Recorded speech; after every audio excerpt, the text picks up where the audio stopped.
इस कार्यक्रम के पुण्यार्चक हैं श्री कंवर लाल जी, महावीर प्रसाद जी पाटनी, आर के ग्रुप, मदनगंज, किशनगढ़, राजस्थान।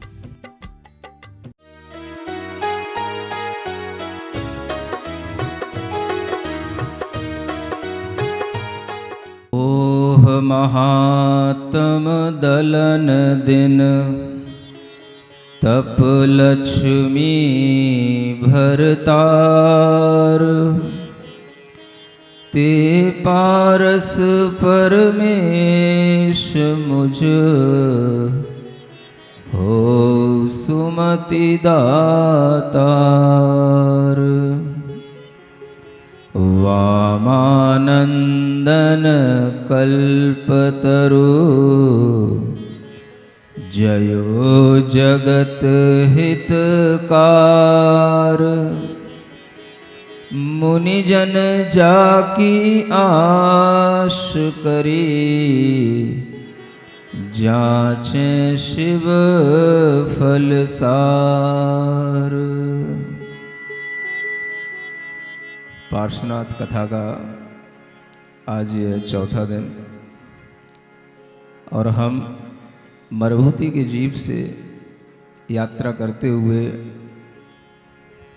10 भव पहले की जो पार्श्वनाथ भगवान की कथा है वो मरुभूति से शुरू होती है, और हम यह स्मरण करते रहें कि वह मरुभूति का जीव पहले दूसरी पर्याय में हाथी का जीव बना,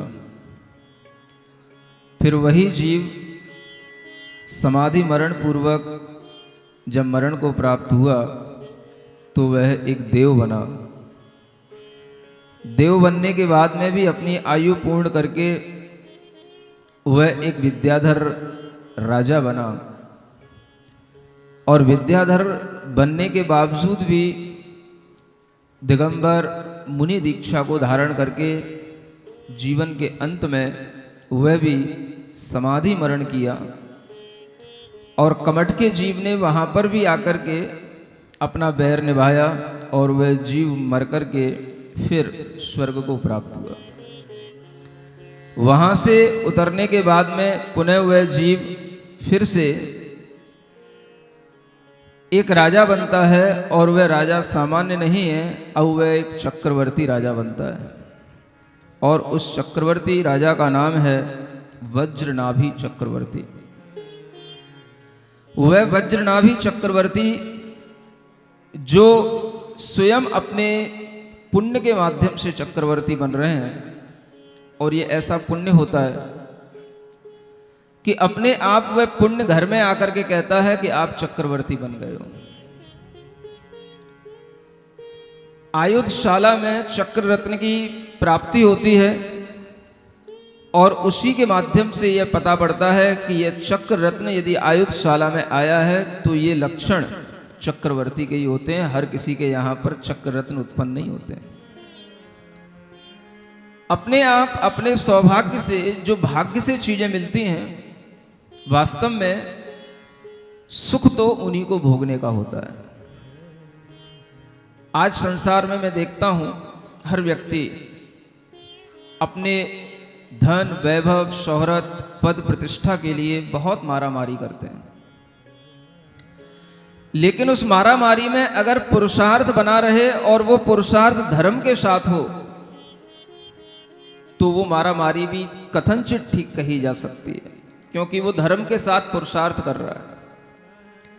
निठल्ला होकर के कोई भी बैठेगा तो उसको कुछ भी हाथ नहीं लगेगा, ये भी सच है, लेकिन पुरुषार्थ भी इतना हो कि उसमें छल कपट ज्यादा ना हो। पुरुषार्थ भी ऐसा हो जो न्याय पूर्वक हो, धर्म के साथ हो, और उस धर्म के साथ किए गए पुरुषार्थ को ही धर्म पुरुषार्थ कहा जाता है, अर्थ पुरुषार्थ कहा जाता है। आचार्यों ने कहा है कि आप अपने जीवन को चलाने के लिए हर तरह का पुरुषार्थ करें, धन भी कमाएं, अपनी इच्छाओं की पूर्ति भी करें, लेकिन सब कुछ धर्म के साथ करें, धर्म छोड़ के नहीं। गृहस्थों के लिए धर्म पुरुषार्थ पहले रखा गया, उसके बाद में अर्थ पुरुषार्थ, और फिर उसके साथ आता है काम पुरुषार्थ। ये 3 पुरुषार्थ गृहस्थों के लिए होते हैं। कहा गया है कि जब कोई व्यक्ति धर्म पुरुषार्थ करता है तभी उसके लिए न्याय नीति से धन कमाने का भाव आता है, और न्याय नीति से कमाया हुआ धन ही हमारे पास ठहरता है। एक बहुत बड़ी नीति है कि जिस व्यक्ति ने अन्याय के साथ धन कमाया है, वो अन्याय के साथ कमाया हुआ धन उसके पास में 10 वर्ष से ज्यादा टिक नहीं सकता है। 11वां वर्ष आने पर वो नष्ट हो जाएगा। ये धर्मशास्त्र की नीति है। हम अगर जीवन में किसी भी प्रकार का अर्थ पुरुषार्थ करते हैं, काम पुरुषार्थ करते हैं, अपनी इच्छाओं की पूर्ति करने के लिए हम कुछ भी करते हैं, तो उसका सबसे महत्वपूर्ण पहलू है कि उसमें धर्म भी समायोजित है कि नहीं। अगर धर्म के साथ सब कुछ है तो वह पुरुषार्थ कहलाएगा, और अगर हम उसमें धर्म को छोड़ते चले जाते हैं और केवल दुनिया की दौड़ में दौड़ते चले जाते हैं, तो वह सब हमारे लिए पाप बंध का कारण बनता चला जाता है। और एक समय वह भी आता है जब हम अपने पुण्य को चुकता कर चुके होते हैं और हमारे भीतर केवल पाप का उदय होता है, तो अचानक से तमाम आपत्तियां हमारे सामने आ पड़ती हैं। इस सब पुण्य और पाप का खेल है। चक्रवर्ती किसी को बनाया नहीं जाता, राजा किसी को बनाया नहीं जाता। जो राजा वास्तव में होते हैं, उन राजाओं का भी जिक्र आपके सामने अभी थोड़ी देर बाद करूंगा कि राजाओं का मतलब क्या होता है।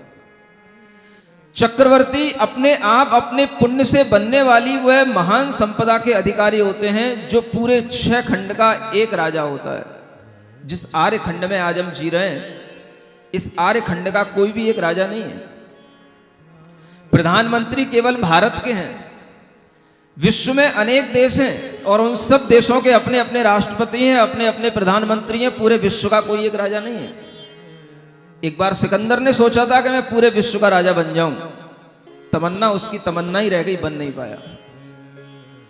विश्व का राजा बनने के लिए हमें कुछ पुण्य चाहिए, हमें भीतर से अपना पुरुषार्थ चाहिए, और पुण्य ही वो चीज होती है जो हमें अंदर से एक पॉजिटिव एनर्जी देती है। आप लोग कहते हो ये एनर्जी आती कहां से? एनर्जी पॉजिटिव अगर है तो पॉजिटिव एनर्जी पॉजिटिव कार्यों को ही करने से आएगी, पॉजिटिव थिंकिंग के ही माध्यम से आएगी। और पॉजिटिव थिंकिंग कोई अलग चीज नहीं है, वो पुण्य का ही दूसरा रूप है। आज के लोग बहुत ज्यादा पॉजिटिव एनर्जी, पॉजिटिव थिंकिंग, ये सब चीजें सीखना चाहते हैं, लेकिन अगर पुण्य की बात कहते हैं तो उन्हें लगता है कि हमें कोई धर्म की बात सिखाई जा रही है। लेकिन उन्हें पता नहीं है कि धर्म के बिना कभी भी positive energy, positive thinking, positive कोई भी कर्म अपने अंदर इकट्ठा हो नहीं सकता। वह पुण्य ही है जिसका आज की साइंस के नाम से उसे हम पॉजिटिव एनर्जी कहते हैं, वह पॉजिटिव थिंकिंग कहते हैं, जिसके माध्यम से हम अपने आप को थोड़ा सा बैलेंस कर पाते हैं। वो सब पुण्य के ही भाव हैं, वो सब धर्म के ही भाव हैं, कोई अलग से नहीं है। और उन्हीं पुण्य के माध्यम से हमारा जीवन अगर प्रतिदिन संचालित रहता है, धीरे धीरे हमारे मन के अंदर वह पुण्य भाव हमारी आत्मा में आता चला जाता है, इकट्ठा होता चला जाता है, तो वो यहां तक भी पहुंच जाता है। स्वर्गों के सुख भोगने के बाद पुण्य खपता नहीं पूरा। समझो कितना पुण्य कमा लिया जाता है मनुष्य बन करके, कि स्वर्गों का 22 सागर की आयु तक स्वर्गों में सिर्फ सुख को भोगा जाता है।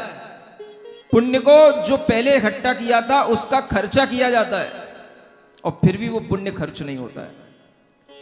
जब वो पुण्य बचता है, वहां की आयु पूरी हो जाती है, जब यहां पर आकर के मनुष्य बनता है, तो जितना पुण्य बचता है उसी पुण्य के हिसाब से यहां पर उसको मनुष्य जन्म में वह बड़े बड़े पदों की प्राप्ति होती है। सामान्य राजा बन जाना, अर्धमंडलीक राजा बन जाना, बड़े बड़े और महाराजा बन जाना, इसके अलावा एक सबसे बड़ा राजा होता है जिसे चक्रवर्ती कहते हैं। 9 निधियां, 14 रत्न, जिनका वह स्वामी होता है, और वह 14 रत्न केवल उन चक्रवर्ती के पास ही होंगे और किसी के पास नहीं होंगे। और वास्तव में देखा जाए तो मजा तभी है जीने का कि अगर कोई गाड़ी निकली है या कोई भी बंगला है, तो अगर केवल अपने पास हो और किसी के पास ना हो तो लगता है कि हाँ कुछ मैं हूं, और वैसा सबके पास हो जाए फिर कुछ मजा नहीं आता। कितनी बड़ी गाड़ी हो, कितने ही करोड़ों की हो, कितने ही करोड़ों का बंगला हो, अगर वो अपने पास में है स्पेशल, तब तक तो अपन को लगेगा कि हाँ अपन कुछ है। और अपन जैसा कई लोग जब बनवाने लग जाते हैं, कई लोग उसको खरीद लेते हैं, तो फिर उसका मजा रहता नहीं है। आपको वो चीजें बताने जा रहा हूं जो सिर्फ चक्रवर्ती के पास होती हैं और किसी के पास नहीं हो सकती। 14 रत्न वो रत्न हैं जिनकी सामर्थ्य से सब कुछ हो सकता है, और उन 14 रत्नों में कुछ रत्न निर्जीव भी होते हैं, कुछ रत्न सजीव भी होते हैं। 7 रत्न सजीव हैं और 7 रत्न निर्जीव हैं। सजीव रत्नों में भी जो चक्रवर्ती की पटरानी होती है वो सजीव रत्न मानी जाती है। जो उसका एक रसोइया होता है, उसका एक पुरोहित होता है, वो सब सजीव रत्न माने जाते हैं। और कुछ निर्जीव रत्न भी होते हैं, जैसे सबसे पहला रत्न होता है जिसे हम चक्र रत्न कहते हैं। आप सब ने सुना होगा, भरत चक्रवर्ती जब दिग्विजय की यात्रा पर निकले तो वह अपने चक्र रत्न को आगे ले ले करके चले, और वही चक्र रत्न जब लौट करके आया तो अयोध्या में आकर के अयोध्या में प्रवेश नहीं कर पाया, द्वार पर लटक गया, रह गया, भीतर प्रवेश नहीं किया। कारण क्या था आप सबको पता है। कैसे प्रवेश हुआ ये भी आपको पता है। ये चक्र रत्न भी हर चक्रवर्ती के पास ही मिलेंगे, और ये भी ध्यान रखना कि जिस समय पर वो चक्रवर्ती होते हैं वो दुनिया में एक ही चक्रवर्ती होगा, 2 नहीं होंगे।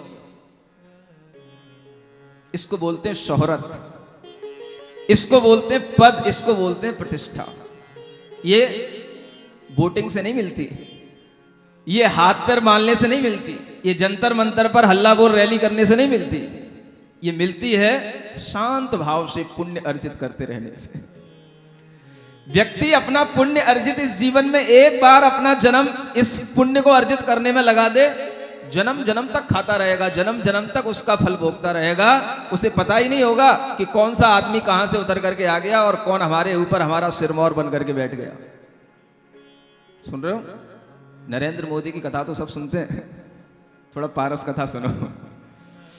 यह पार्श्वनाथ भगवान ने जो अपने जीवन में पिछले जन्मों में अनेक तरह की यातना, कहना चाहिए मुनि जीवन का जो कष्ट सहा, उससे उन्होंने समभाव से जो पुण्य अर्जित किया, आज वो पुण्य इतना बड़ा हुआ है कि वह पुण्य ही यहां पर उन्हें चक्रवर्ती बना करके लाया है। और हम थोड़ा सा देखने की कोशिश करते हैं, समझने की कोशिश करते हैं कि वास्तव में चक्रवर्ती के रत्नों की क्या क्या विशेषताएं होती हैं।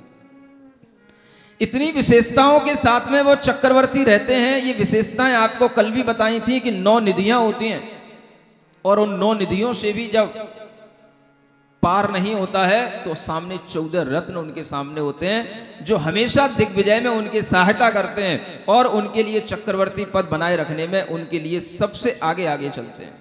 ऐसे यह 14 रत्नों के बारे में हम यहां पर जानने के लिए शुरुआत करते हैं। पेज नंबर 15 जो लोग पढ़ रहे हैं वो साथ में मिलाकर के भी पढ़ें, आनंद भाव के साथ में। पारसनाथ की चैतन्य आत्मा से उनके जीवन से जुड़ने की कोशिश करें। मंगल भवन अमंगल हारी, पारसनाथ जगत हितकारी, सुख संपत सब ही घर आवे, पारस कथा भविक जो गावे। Page number 15। प्रथम सुदर्शन चक्र पसथ, छहों खंड साधन समरथ, चंड वेग दंड द्वितीय, जिस बल खुले गुफा गिर किए, चर्म रत्न सो तृतीय निवेद, महावज्रमय नीर अभेद, चतुरथ चूड़ामणि मणि रैन, अंधकार नासक सुख दैन, पंचम रतन काकिड़ी जान, चिंतामणि जाको अभिधान, इन दोनों ते गुफा मझार, शशि सूरज लिखिए निर्धार, सूरज प्रभु शुभ छत्र महान, सो अति जगमगाय ज्यों भान, सोनंदक असी अधिक प्रचंड, डरे देखी बैरी बलवंड, पुनि अजोध सेनापति सूर, जो दिग्विजय करे बल भूर, बुध सागर प्रोहित परिवीर, बुद्धि निधान विद्या गुण लीन, थपति भद्र मुख नाम महंत, शिल्प कला को विद गुणवंत, काम ग्रह ग्रहपति विख्यात, सब ग्रह काज करे दिन रात, ब्याल विजय गिरि अति अभिराम, तुरग तेज पवनंजय नाम। वनिता नाम सुभद्रा कही, चूरे वज पनी सौ सही। महादेह बल धारे सोय, जापट तरतिय अवर न कोय। मुख्य रतन यह 14 जान, और रतन को कौन प्रमाण। राज अंग 14 रतन, विविध भीति सुखकार। जिनकी सुर सेवा करें, पुण्य तरोवर डार। चक्र छत्र 80 दंडमणि, चरम काकिणी नाम। 7 रत्न निर्जीव यह, चक्रवर्ती के धाम। पहला रत्न सुदर्शन चक्र नाम का रत्न होता है, जो 6 खंडों को साधने में समर्थ होता है। दूसरा रत्न चंड वेग नाम का यह द्वितीय रत्न होता है, जिसके बल से वह गुफा में, पर्वतों में प्रवेश करता चला जाता है।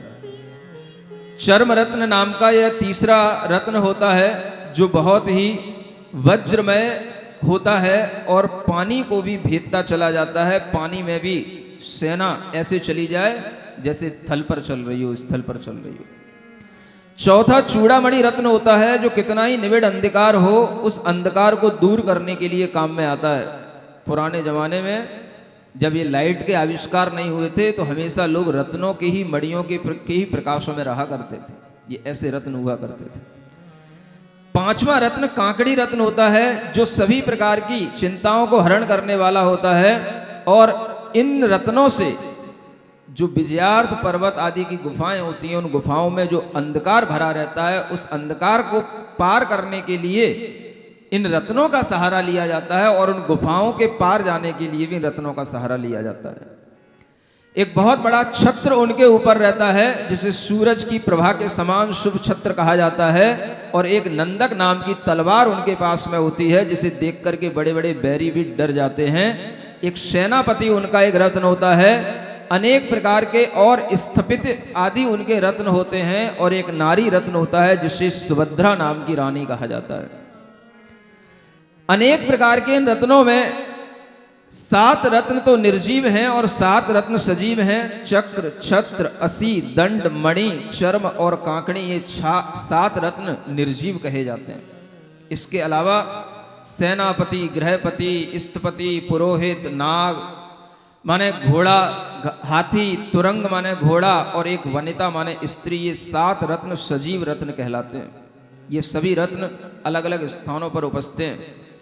चक्र, छत्र, 80 दंड ये उपजे आयुध थान। चरम कांकड़ी मणि रतन, श्री ग्रह उत्पत्ति जान। गज तुरंग तिय 3 ये, रूपा चलते हैं होत। 4 रतन बाकी विमल, निज पुरुष हैं उदोत। जो चक्र रत्न है, छत्र है, 80 है, दंड है, ये आयुधशाला में उपस्थित हैं। आयुधशाला जानते हो? चक्रवर्तियों की यहाँ पर एक शस्त्रशाला अलग होती है, जिसे आयुधशाला कहते हैं, जहाँ पर सिर्फ शस्त्र ही रखे जाते हैं, अस्त्र शस्त्र ही जहाँ पर संवारे जाते हैं। एक चर्म रत्न होता है, कांकड़ी रत्न होता है, मणि रत्न होता है। ये उनके अपने श्री ग्रह में उत्पन्न होते हैं। और जो हाथी है, घोड़ा है और स्त्री है, ये 3 रत्न जब वो दिग्विजय यात्रा करके लौटते हैं, तो रास्ते में एक विजयार्थ पर्वत पड़ता है, जिसे रूपाचल पर्वत कहते हैं। ये उन्हें रत्न वहां से मिलते हैं। यानी कोई भी चक्रवर्ती होंगे, उनकी पटरानी विजयार्थ पर्वत की ही रानी होगी। वहां से वह उन्हें रत्न मिलता है, और बाकी के 4 रत्न उन्हें अपने अपने नगरों में मिलते हैं। ऐसे इन 14 रत्नों के साथ में उनका वह बहुत बड़ा जो साम्राज्य है वो संचालित होता है। और उस संपदा के किस तरीके से वो आगे भोगते हैं, और उस संपदा के साथ में उनके पास में और क्या शक्तियां होती हैं, ये भी हम आगे पढ़ते हैं। मंगल भवन अमंगल हारी, पारसनाथ जगत हितकारी। सुख संपत्ति सब ही घर आवे, पारस कथा भविक जो गावे। मुख्य संपदा को वीरतंत, आगे और सुनो मतिवंत। सिंह वाहने सेज मनोग, सिंहारुद चकवे जोग। आसन तुंग अनुत्तर गाम, माणिक जाल जटित अविराम। अनुपम नामा चमर अनूप, गंगा तरल तरंग स्वरूप। विद्युत दुति मणि कुंडल जोट, छिपे और दुति जाकी ओट। कवच अभेद अभेद महान, जामे हृदय न बैरी बान। विगमोचिनी पादुका दोय, पर पद सो विषमुंच सोय। अजितंजय रथ महारवत्र, जल पे थलवत करे गवत्र। वज्रकांड चक्रीधर चाप, जाहि चढ़ावत नरपति आप। पान अमोघ जबै कर लेत, रन में सदा विजय वर देता। विकट वज्र तुंडा अभिधान, शत्रुखंडिनी शक्ति जान। सिंगाटक बरछी विकराल, रतन दंड लागी रिपुकाल। लोह वाहनी तीखन छुरी, जिम चमके चपला दुति दुरी। ये सब वस्तु जाति भूमाही, चक्री छूट और घर नाही। मनोवेग नामा गणय, ग्रंथन कहो विख्यात। खेट भूत मुख नाम है, दोनों आयुध जात। आनंद भेरी दश दोय, 12 जोजन लो धुनि होय। वज्र घोष पुनि जिनको नाम, 12 पटे नृपति के धाम। वर गंभीरा वरत गरीश, शोभन रूप शंख 24। नाना वरन भुजा रमणीय, 48 कोट मित किए।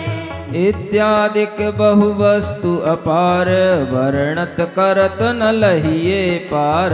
महल तनी रचना आसमान, जिन मत कही सुली जय जान। चक्री नृप की संपदा, कहे कहाँ लो कोय।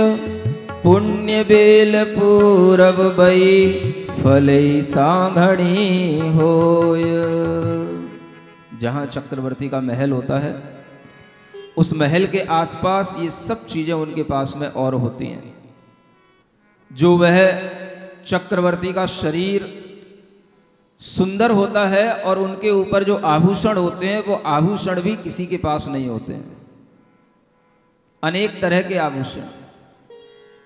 बड़े बड़े राजा महाराजाओं को आपने देखा होगा कि वो गले में हार पहनते हैं, कानों में कुंडल होते हैं, बाजू बंद होते हैं, बगल में बहुत बड़ी उनके पास में एक तलवार होती है, अनेक तरह के मुकुट होते हैं, आभूषणों से वो सुसज्जित रहते हैं। इन चक्रवर्ती के पास ये सब आभूषण ऐसे हैं जो सिर्फ चक्रवर्ती के लिए ही बनते हैं और किसी के लिए नहीं होते हैं। इसलिए आप लोगों को ये समझना है कि हम एक अभी सामान्य प्राणी हैं, सामान्य मनुष्य हैं। सामान्य व्यक्ति विशिष्ट तब बनता है जब वह धर्म आराधना करता हुआ पुण्य फल को अपने अंदर संचित करके उसका फल भोगता है, तब वह एक सामान्य से विशिष्ट व्यक्ति बनता है। आपको लगता है धर्म क्यों किया जाता है, धर्म किस लिए कराया जाता है?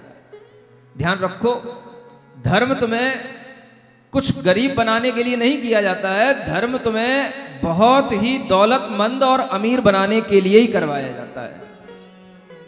सुन रहे हो? धर्म करने से व्यक्ति गरीब नहीं हो जाता है, कुछ छोड़ देने से वह कुछ कमतर नहीं हो जाता है।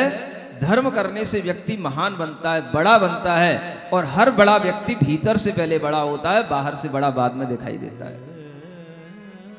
ये पता है आपको? पहले बड़ापन भीतर से आता है। अगर आपके अंदर भीतर कुछ है तो आप अपने आप सब चीजें प्राप्त करते चले जाओगे। धर्म करना हमारे लिए महानता का प्रतीक है, और आप ये मान के रखो कि जो लोग यहां पर ये धर्म कथा सुन रहे हैं उनके पुण्य फल बढ़ रहे हैं और वह अपना पुण्य और इकट्ठा करते चले जा रहे हैं। ये धर्म कथा सुनने से भी पुण्यबंध होता है, क्योंकि आप धर्म कथा किसकी सुन रहे हैं?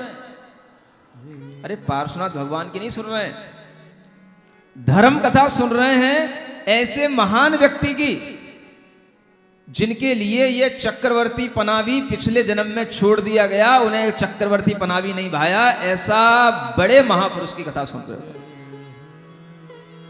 जो जितना बड़ा होगा वह उतना ही और बड़ी संपदा की ओर देखेगा, और जो संपदा उसे मिल जाएगी उसे तुच्छ समझ करके छोड़ देगा, छोटी समझ करके छोड़ देगा।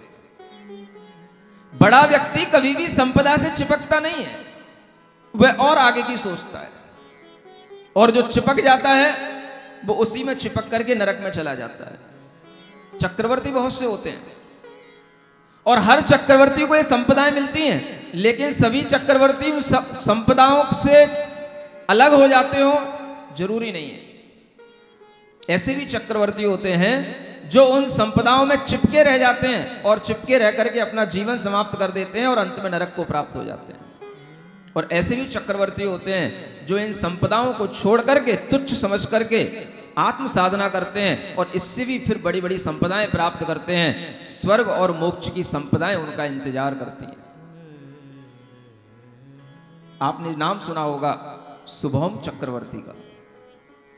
एक ऐसा भी चक्रवर्ती हुआ है जिसने ये सारी संपदाओं को प्राप्त करने के बाद भी एक छोटे से लोभ में उसने धर्म को छोड़ दिया, जिसका नाम था शुभम चक्रवर्ती। एक छोटी सी बात पर वह क्रोधित हो गया।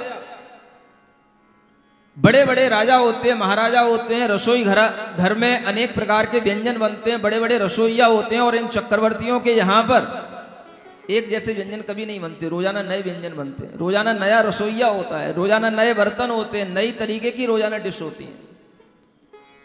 सुन रहे हो? सेम चीजें कभी नहीं होती हैं, लेकिन कभी कभी गलती किसी से भी हो सकती है। रसोइये से क्या गलती हो गई? अब गलती कहो कि उसकी समझदारी कहो, सबको पता है आज चक्रवर्ती को खीर परोसना है, खीर खिलाना है, और खीर का स्वाद तभी आता है अब थोड़ी सी वो गर्म हो। सुन रहे हो? ठंडी ठंडी खीर क्या खाना, खीर तो हल्की हल्की सी गर्म होनी चाहिए, लेकिन वो थोड़ी हल्की के चक्कर में ज्यादा गर्म रह गई। रसोइये ने लाकर के खीर परसी, चक्रवर्ती को थाल दिया, लेकिन वो चक्रवर्ती भी खीर को थोड़ा सा ठंडा करके नहीं खाया, एकदम से उसने बड़ा चम्मच अपने मुंह में रखा और उसका मुंह जल गया, और उसे इतनी गुस्सा आई कि उसने वो सारा का सारा थाल जो सामने रसोइया खड़ा था उसी के मुंह पर पटक दिया। जल गया, वो तड़प तड़प के मर गया वो, और मरने के बाद में वो एक व्यंतर देव बन गया। देव बनने के बाद सबसे बड़ी चीज ये होती है कि जैसे ही कोई व्यक्ति देव बनता है उसे पुराने जन्म की याद आती है कि मैं देव बना क्यों। अवधि ज्ञान हर देव को पैदा हो जाता है, हर अवधि ज्ञान के माध्यम से हर देव ये पहले जानता है कि मुझे यहां पर उत्पत्ति क्यों हुई। उसने देखा मैं पहले पूर्व जन्म में रसोइया था, इसने मेरे ऊपर इस तरह से व्यवहार किया, तो उसने सोचा अब इस चक्रवर्ती से हम अपना बदला लेंगे। क्या करें? चक्रवर्ती से बदला लेने के लिए वह चक्रवर्ती को समझ गया कि चक्रवर्ती की सबसे बड़ी कमजोरी है कि यह जिह्वा का लोभी है। किसका? इसे अगर अच्छी अच्छी चीजें खाने को दी जाएं तो यह वश में हो जाएगा, और अगर इसको वश में किया जा सकता है तो जिह्वा के माध्यम से ही किया जा सकता है। तो वह एक बार एक वनमाली का रूप रख करके उसके सामने आया और एक बड़ा सुंदर स्वादिष्ट अमृत सा भरा हुआ एक आम लेकर के आया, और वह आम ला करके उसने उस चक्रवर्ती को चखाया, बोले ओनली फॉर यू। चक्रवर्ती ने चखा, जब चख लिया तो चक्रवर्ती को बहुत अच्छा लगा। उसने कहा एक और चाहिए, पेट नहीं भरा, गले में ही लटक गया वो तो। उसने कहा दूसरा तो कहां से लाऊंगा, बहुत दूर से लेकर के आया हूं आपके लिए, और इतनी दूर से लाया हूं कि वहां पर अब हम पुनः जाने में हमारे लिए बहुत समय लगेगा, और फिर वहां से लौट करके आपको ला करके दूंगा तो बहुत समय लगेगा। और अगर ये आम दूसरों के हाथ में आने लग गया तो फिर इसकी कीमत नहीं रहेगी, वो केवल विशेष लोगों के लिए ही मिलता है। दूसरा आम आपको तब मिलेगा जब आप हमारे साथ चलें। आपको वहीं पर आम के बहुत सारे फल दिखाऊंगा, बहुत सारे वृक्ष दिखाऊंगा, और वो उस रसोईया का जीव कौन बन गया, जो व्यंतर देव है, वो उस चक्रवर्ती को अपने साथ में ले गया, बहुत दूर ले गया और ले जाकर के एक समुद्र के पास तक चला गया। समुद्र को पार करने के बाद उस ओर वह वृक्ष लगे हुए हैं, वहां तक आपको मेरे साथ चलना है, और ऐसा कहकर के वो उसको समुद्र के बीच में ले गया। देव तो था ही, और समुद्र के बीच में ले जाकर के अब उससे कहता है, अब यहां तुम अकेले हो, कोई नहीं तुम्हारे साथ, तुम्हें आम कुछ नहीं मिलने वाले, अब तुम ये सोचो तुम्हारा जीवन कैसे बचेगा। मैं वही हूं जिसके ऊपर तुमने वो परात, वो थाल, वह बर्तन पटक दिया था और मैं तड़प तड़प के मर गया था, मैं वही हूं। जब चक्रवर्ती ने देखा तो वह अपने मन में विचार करने लग गया कि अब यहां पर मुझे बचाने वाला कोई नहीं है, क्या करूं। जो होगा, जितनी सामर्थ्य होगी उसके अनुसार लड़ा जाएगा, देखा जाएगा। वह व्यंतर उसको बहुत देर तक परेशान करता रहा, लेकिन उसको परास्त नहीं कर पाया। उस व्यंतर को पता पड़ा कि इसके अंदर कोई शक्ति है, इसके अंदर कोई चीज है जिसके कारण से मैं इसको डुबो नहीं पा रहा हूं, इसको मार नहीं पा रहा हूं, कुछ है इसके अंदर। तो उसने अपने अवधि ज्ञान से देखा, उसने समझा इसके पास में एक शक्ति है, एक मंत्र है जिसका ये जाप कर रहा है। जब तक ये उस मंत्र को पढ़ता रहेगा तब तक मैं इसको मार नहीं पाऊंगा, और अगर ये उस मंत्र को छोड़ दे, उस मंत्र का अपमान कर दे, तो इसके पास में से वो शक्ति चली जाएगी और फिर मैं इसको आसानी से मार पाऊंगा। उस देव ने उस समय पर अपनी बुद्धि से, अपनी युक्ति से विचार किया, और विचार करके उसके सामने एक बात रखी, देखो तुम्हें यहां से बचाने वाला कोई नहीं है, केवल मैं ही तुमको यहां से बचा सकता हूं। अगर तुम अपने हाथों से यहां पर इस पानी में नमो अरिहंताड़म नमोकार मंत्र लिख दो और उसके ऊपर पैर रख दो, पैरों से उसको मिटा दो, तो मैं तुम्हें वापस इस समुद्र से तुम्हारे स्थान पर ले जा सकता हूं, अन्यथा तुम यहां इस समुद्र में ही घूमते रहोगे, तुम्हें यहां से बचाने वाला कोई आएगा नहीं। चक्रवर्ती बहुत देर तक सोचता रहा, परेशान हो गया, क्योंकि वो देव था, वो उसको समुद्र में ही घुमाया जा रहा था, तरह तरह से उसके जहाज को बार बार उल्टा नीचे ऊपर कर रहा था। और वह परेशान होते होते जब उसे दिखाई दिया कि मुझे अब कोई भी बचाने वाला नहीं है, तो उसने उस देव की बात को सुन लिया, मान लिया, और उसने उस समय पर वहां पर पानी में ही नमोकार मंत्र लिख दिया और उस पर पैर रख दिया।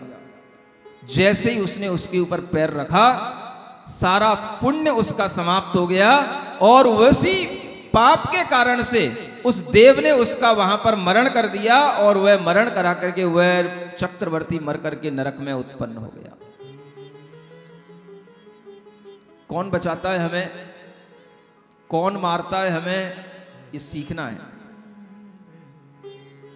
चक्रवर्ती को भी वह बचाने वाला अगर कोई था तो सिर्फ उसके अंदर का वह धर्म का भाव, वह पुण्य का भाव, वह नमोकार के प्रति श्रद्धा, और जब तक वह नमो अरिहंताड़म बोलता रहा,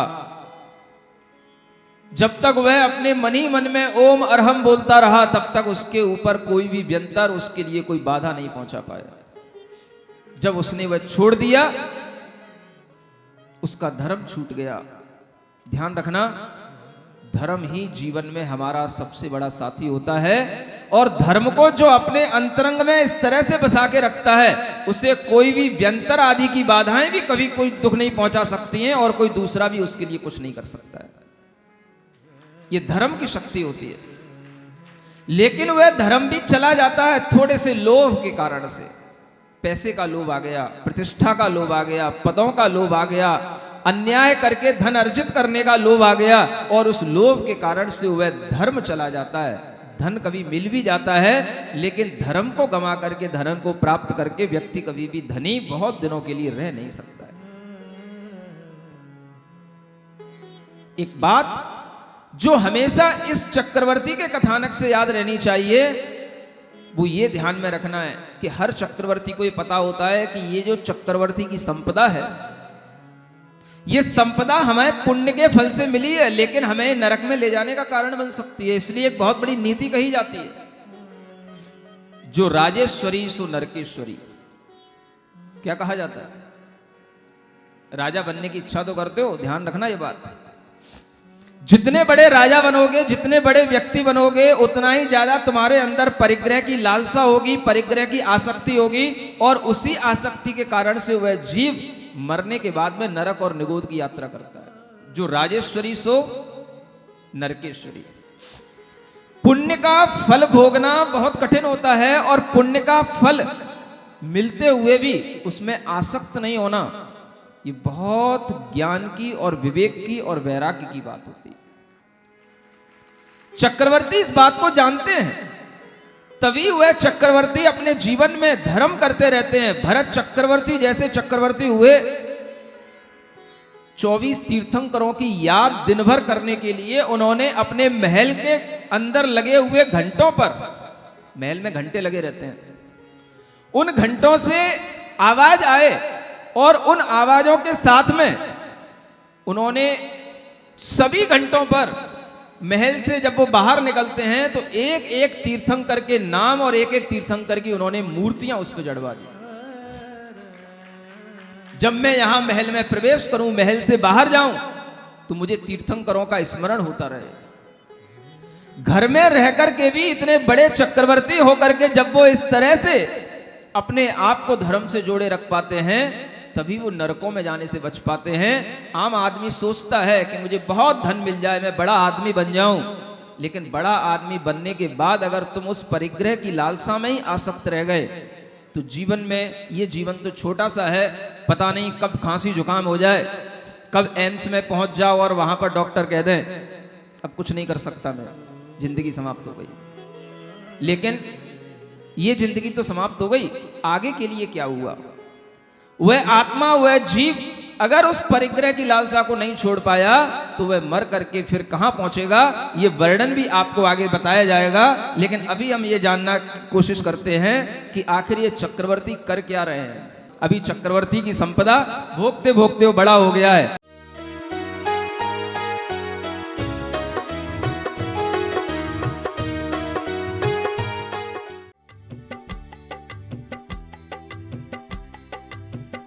इस कार्यक्रम के पुण्यार्चक थे श्री कंवर लाल जी, महावीर प्रसाद जी पाटनी, आर के ग्रुप, मदनगंज, किशनगढ़, राजस्थान।